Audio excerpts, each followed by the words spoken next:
This is Ed Robinson, continuing our Excel VBA ActiveX controls. We'll now take a look at the combo box.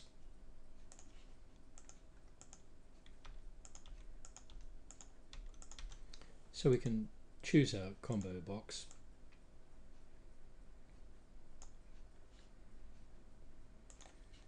What I would like to do is to have some values here, and I'd like to be able to choose them from my combo box and put the result in here.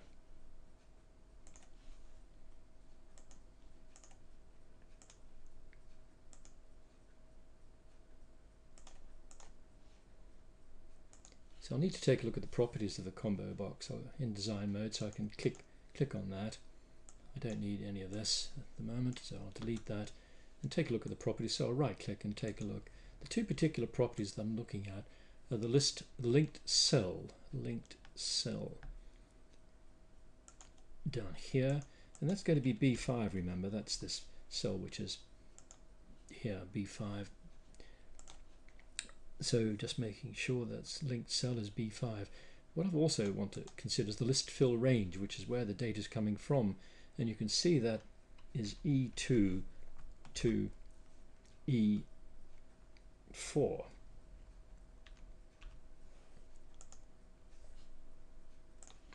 And so if I click away, I can see that's been filled in there, down there, the list fill range E2.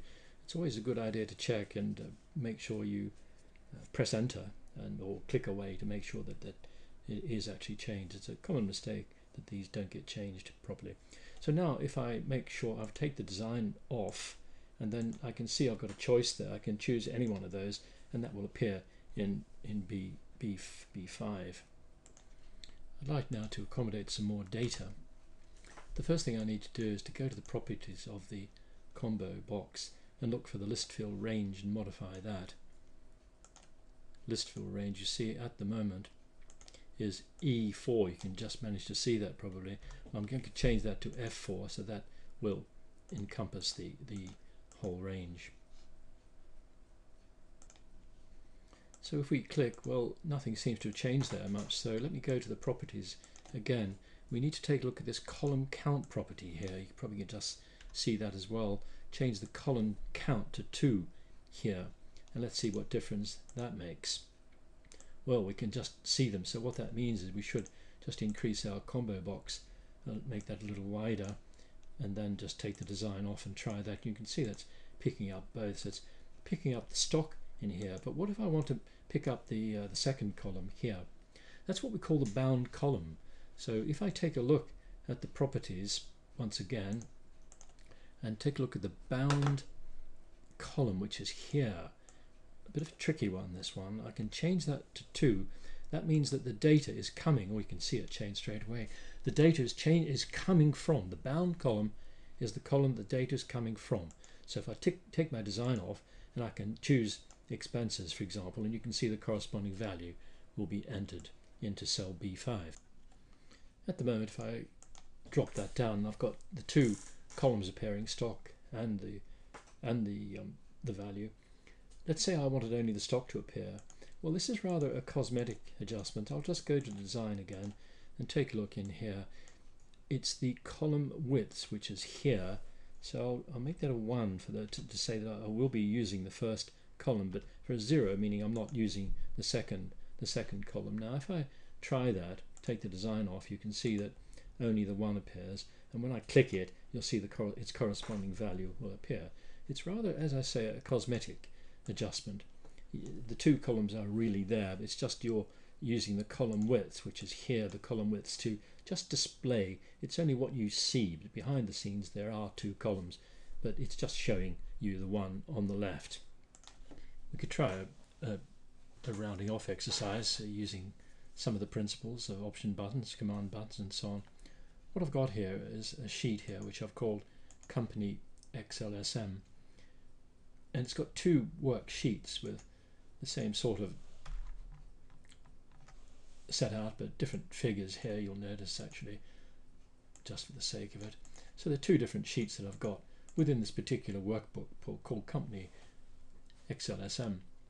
And what I'm going to do is I'm going to in here in the import, I'm going to select one of the sheets that I need to import. You see they're named down here as 2004, 2005, and I'm going to select which sheet I'm going to import. So if I click this and then click the import sheet button, then you'll see that that sheet has indeed been imported into that workbook.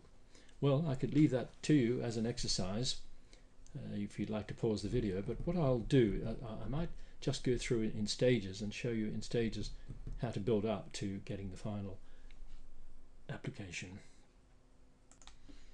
So for example, let me just delete the sheet that I have imported, and I can close. You realize how I got these two workbooks. I had a view and then I said arrange all, and then cascaded them and rearranged them. So I've actually got two workbooks in the same view from Excel. I'll just close this one for a moment and save it. Okay, so let's just focus on here. For example, I've got a button here, and I've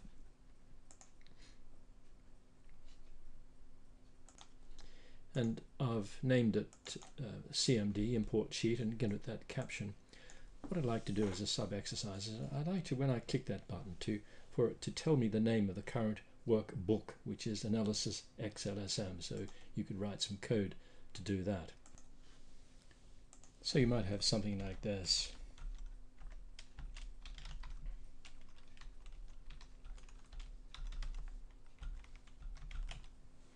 I could take the design off, and well, it's off now, and just run that, and it gives me the name of the current workbook. What I'd like to do now is to write some code in this import sheet button to import this particular sheet here, the 2004, for the moment, just for the exercise, in that particular workbook. I want to import that particular sheet into my analysis workbook. Well, I'll start by commenting out the code that I've got at the moment, and then try this. Workbook company, that's specifying the name of the workbook, which of course is this workbook over here, and then worksheets 2004, which is the name of this worksheet down here. So let's see what happens. Goodness, it's produced a brand new workbook. That's not what we want at all. Well, how do we avoid that, and how do we import it into our particular workbook? Well, the answer is, when we're using copy, we have to specify where we're going to place this new sheet. So after worksheets 1, well, worksheets 1 will be the import sheet. So after worksheets 1 should be after this import sheet down here. Click the button, and indeed it is imported after that particular worksheet. So we're building up to make our final application. So now you can see my option buttons, which, if we've got the name of the option button is option button 1 and option button 2, and I've changed the captions to 2005 and 2004. As an exercise, we might perhaps just message box out the captions, make sure everything's working. So I'll comment out this bit of code here, and then try to message box out the option button, one of the option buttons. Well, this one here looks okay, so I'll double click on that and copy that in. I like copying things. And then full stop, and then caption, which comes up, so I know my spelling is correct because that came up okay. I can take the design off and just message box out the caption of that. Okay, so how am I going to put this all together? So what I'm basically going to do is to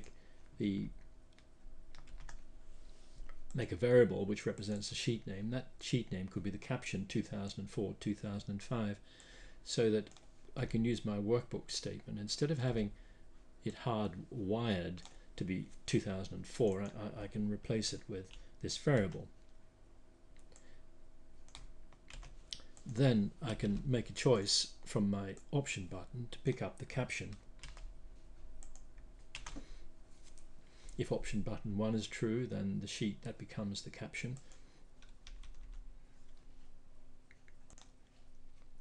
We don't need this, so let's just give that a try.